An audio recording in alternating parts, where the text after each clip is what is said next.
let's talk about like what people can do. So, basically if people have read Master Your Tea, it's basically a pretty comprehensive look at like everything you could do and all the information you'd ever want about how to increase your testosterone levels naturally. I think a couple of the big things though are just basically the number one most foundational thing is essentially overcoming micronutrient deficiencies. And then the second huge thing is basically lowering your exposure to endocrine-disrupting chemicals. If you take those two things, and if that's all you focused on, you would definitely have a huge impact on your natural testosterone, because you're basically eliminating blockers.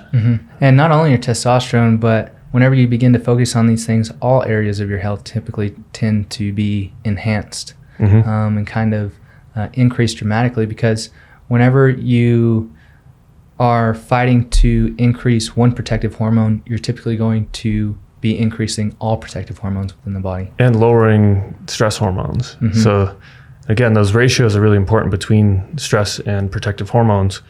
But yeah, I tend to think of testosterone as like a leverage scenario. If you're just focused on that, what you're doing though is actually like supporting all those protective hormones at the same time. But leverage wise, it's like a matter of focus. Like, okay, I'm a guy, I'm going to focus on my testosterone. Boom. And then it has like a really big impact on everything else. And same with, thyroid. If you were to focus on thyroid, like that'll have a huge impact across the board. That's what I like to dig into, is the thyroid. Yeah. So just some facts about micronutrient deficiencies. There was a study done a few years ago on like a population-wide study in the US. And a lot of people think, oh yeah, I'm not deficient in whatever, like in any vitamins and minerals. Like I eat healthy. No, you don't. The population-wide statistically, 92% of people are deficient in choline, which is also probably completely correlated to the prevalence of fatty liver issues in people. 35% of people are deficient in vitamin A, 31% in vitamin C, 67% in vitamin E, 74% in vitamin D, 67% in vitamin K, 100% in potassium, which is interesting, 39% in calcium, and 46% in magnesium. So the first thing that pops out is like the electrolytes. Such important minerals, but obviously this is a population like statistical study. They didn't measure everybody in the US, right? But they measured a large group and then took the data there and kind of extrapolated it. But 100% deficiency in potassium, 39 in calcium, 46 in magnesium. I don't see sodium in here, but sodium's also definitely very high in deficiency. Those are significant electrolyte deficiencies that people have. When you wouldn't think so, like you would think like, oh, I get salt or whatever in my food, and but no, mostly like there's this huge trend of low salt. Don't eat salt. It causes these problems. Most people aren't consuming foods that are rich in these sorts of things. Clearly, if potassium is that high. And you can go to like the backside of that too, whenever we have soil depletion and less nutrients within our actual food, because the soil that we grow it in doesn't have the nutrients that are necessary. Poor, I think it's interesting that vitamin A was deficient because that's necessary for steroid synthesis.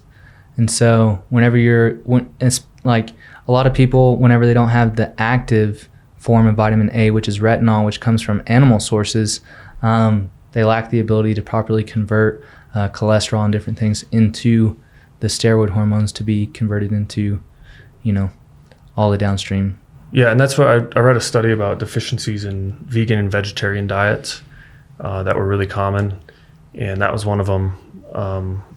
And the conclusion of that study was that essentially that most testosterone issues that a vegan or a vegetarian would come down to deficiencies that they have in the diet, as well as obviously like also exposure to the estrogenic or phytoestrogens, because phytoestrogens are extremely common in that sort of diet. Yeah. So essentially like people don't get enough of these vitamins and minerals. And at the most basic level, and this is why I explained this on the Order of Man podcast too, and I think it kind of helped some people like turn on a light bulb in terms of the way they think about it. But if you're deficient in these things, they're raw materials that your body needs to produce these hormones properly and do the signaling properly, and even neurotransmitters. Like everything functions better when you have all the raw materials that are needed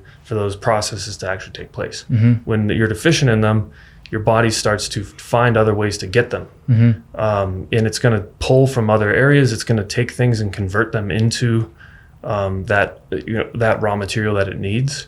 But eventually you hit a dead end because you stop functioning at the, I guess, like the healthy, thriving level, because you're essentially just, your body's like stripping from other areas of the body. It's taking other raw materials, converting them into whatever it needs. Eventually you run out, like if you're not actively providing more into your body, if you're practicing poor dietary habits, if you're exposing yourself to estrogenic chemicals that are kind of cascading a sequence of events that leads to these like imbalanced feedback loops in the body. And if your body just quite frankly doesn't have the raw materials it needs, it's going to eventually show signs of the suffering that is involved with that. And eventually for guys, low T is an extremely common side effect or symptom.